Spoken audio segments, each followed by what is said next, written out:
O primeiro assassino da história não foi punido com a morte. Ele foi condenado a continuar existindo. E toda maldição precisa de alimento. A Bíblia conta que Caim matou Abel e desapareceu da história. Conta que Deus o amaldiçoou a vagar pela terra. E depois, silêncio, vazio, como se Caim tivesse simplesmente desaparecido da narrativa humana. Mas ele não desapareceu. Ele apenas aprendeu a se esconder. Aprendeu a trocar de nome a cada século. Aprendeu a viver entre nós sem ser descoberto. Até agora. Existem pessoas na história que deixam marcas estranhas. Pessoas que aparecem em documentos de épocas diferentes. Pessoas que conhecem detalhes que não deveriam conhecer. Pessoas que vivem demais. Em 1347, na cidade de Gênova, um homem apareceu entre os refugiados que fugiam da peste negra.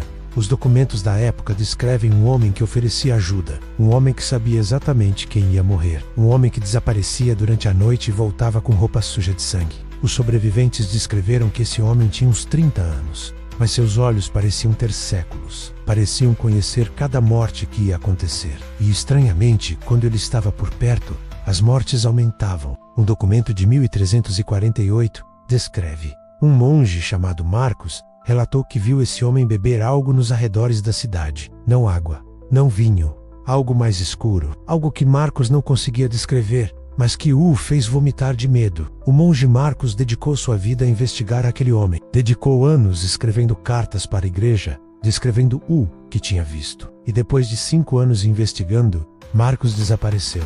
Seu corpo nunca foi encontrado, mas havia sangue seco em seu quarto. Em 1666, durante o grande incêndio de Londres, um homem apareceu entre os bombeiros voluntários.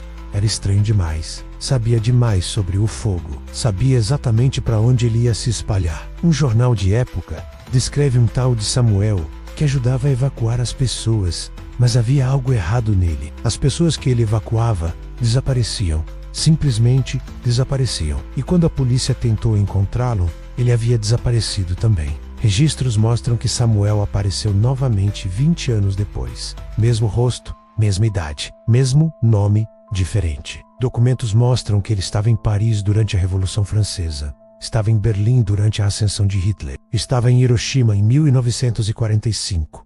Sempre nos mesmos lugares. Sempre quando havia derramamento de sangue. Sempre quando pessoas desapareciam sem explicação. Um historiador chamado Ernest Rothman, em 1923, começou a notar um padrão nos registros históricos. Um padrão de um homem que reaparecia através dos séculos. Sempre descrito de forma similar. Sempre presente em crises humanitárias. Sempre desaparecendo quando havia corpos.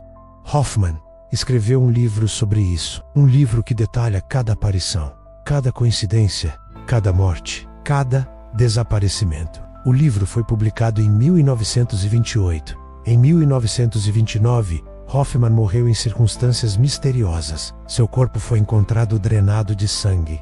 A polícia disse que foi suicídio, mas suicida não deixa a casa trancada de dentro enquanto está morto. Na Segunda Guerra Mundial, há relatos de soldados que descreveram um oficial que não envelhecia. Um oficial que sabia exatamente quais soldados iam morrer. Um oficial que aparecia nos campos de concentração. Um oficial que desaparecia quando havia investigações. Um soldado chamado Jacob Steinberg sobreviveu a Auschwitz. Ele escreveu em seu diário: viu um homem nos campos que era diferente. Oferecia ajuda aos novos prisioneiros, mas depois eles desapareciam. Não foram levados para câmaras de gás. Desapareciam de outras formas. E aquele homem, quando pensava que ninguém estava vendo, ele bebia algo que colhia deles. Steinberg tentou relatar isso durante os julgamentos de Nuremberg, mas suas acusações foram ignoradas. Ninguém acreditava que havia algo além dos horrores já conhecidos. Então Steinberg guardou seu segredo, até que em 1968, Steinberg reapareceu publicamente. Apareceu em uma entrevista de rádio descrevendo detalhes que ninguém conhecia. Detalhes específicos sobre esse homem. Detalhes sobre como ele operava. Detalhes que o levaria à justiça. 3 dias depois da entrevista, Steinberg morreu. Infarto fulminante, disseram, mas o médico que fez a autópsia descreveu algo estranho. Descreveu que havia marcas estranhas no corpo. Marcas que pareciam ser de panctura. No século XXI, os padrões se repetem. Em cada grande tragédia humana, há relatos de alguém estranho.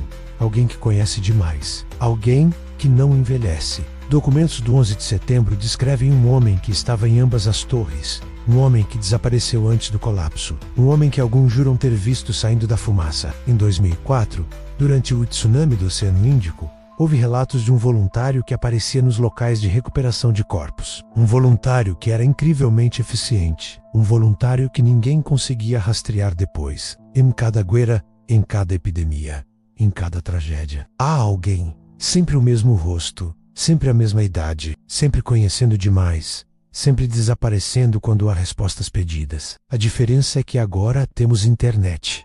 Agora temos câmeras, agora temos formas de rastrear. E começaram a aparecer correspondências, fotos antigas, sendo comparadas com fotos modernas. Pessoas notando o mesmo rosto em documentos de épocas diferentes. Um usuário de Reddit compilou tudo em 2019, compilou cada aparição, cada semelhança, cada padrão. O post recebeu 2 milhões de visualizações em uma semana.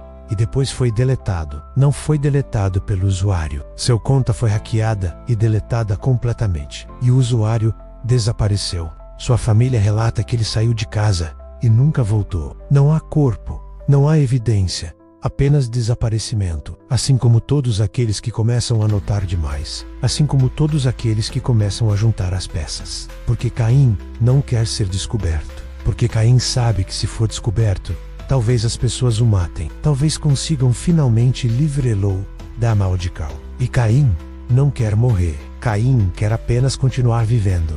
Continuando sofrendo, continuando sendo punido, porque a punição é tudo que ele tem. A punição é a única coisa que o conecta com Abel. A punição é a única coisa que o mantém humano. Se você está pesquisando sobre isso agora, se está juntando as peças, saiba que você está sendo observado. Saiba que Caim sabe que você sabe. Saiba que logo pode receber uma visita de alguém que conhece demais, de alguém que não envelhece, de alguém cujos olhos têm uma profundidade que não deveria ser possível. DKM.